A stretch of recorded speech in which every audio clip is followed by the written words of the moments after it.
In a small village nestled in the heart of a lush forest, there lived a boy named Olamide.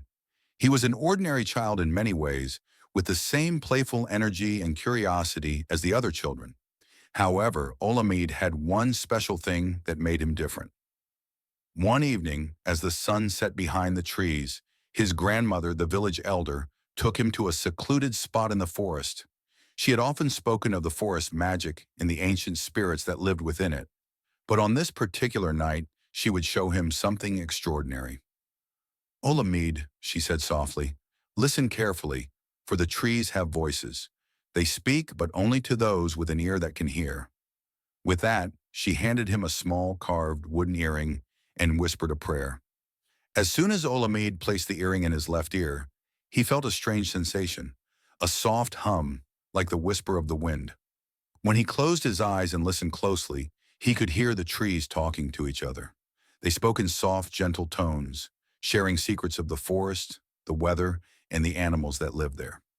At first, Olamide was frightened. He thought he might be hearing things. But when he opened his eyes, he saw that the trees were swaying in the wind, as if they were alive.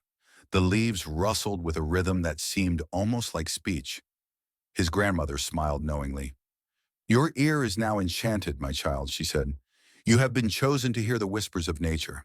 Use this gift wisely, for it will guide you through life. Olamide's magic ear became a precious part of him. As he grew older, he used it to listen to the forest, to the animals, and even to the winds. He could hear when a storm was coming by, the way the trees murmured, and he could understand the songs of the birds, who shared tales of distant places. One day, a terrible drought struck the village. The rivers dried up, the crops withered, and the people grew desperate. They prayed for rain, but the skies remained clear and unforgiving. The villagers, who had always relied on the water from the nearby river, were beginning to lose hope. Olamide, feeling the weight of the village's suffering, went to the forest to ask for guidance. He sat under the great oak tree, the oldest tree in the forest, and placed his magic ear against its bark. He listened carefully, waiting for the tree to speak. At first there was silence, but then he heard a faint whisper. The rain will come from the heart of the mountain. Seek the waterfall that runs from its peak. Olamide's heart raced with excitement. He knew what he had to do. He rushed back to the village and shared the message with the elders. They didn't believe him at first, but Olamide's calm certainty convinced them to give him a chance. With a small group of villagers, Olamide set out for the mountain.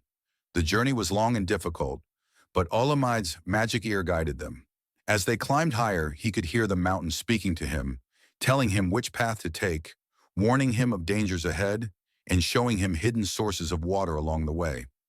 Finally, after days of travel, they reached the top of the mountain.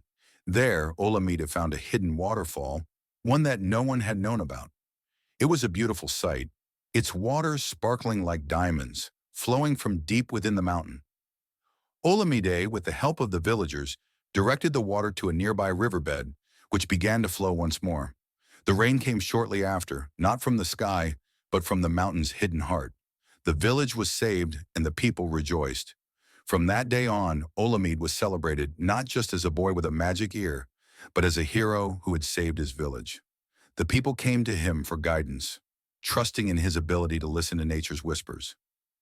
Olamide never stopped listening to the trees, the winds, and the birds, for he knew that the world was filled with wisdom if only one knew how to hear it.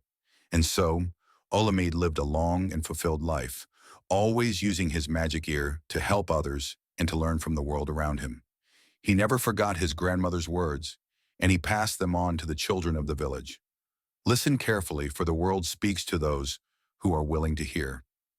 Thus, the magic ear not only changed Olamide's life, but also the lives of those around him, teaching them that sometimes the answers to our greatest problems can be found in the whispers of the world if we only take the time to listen.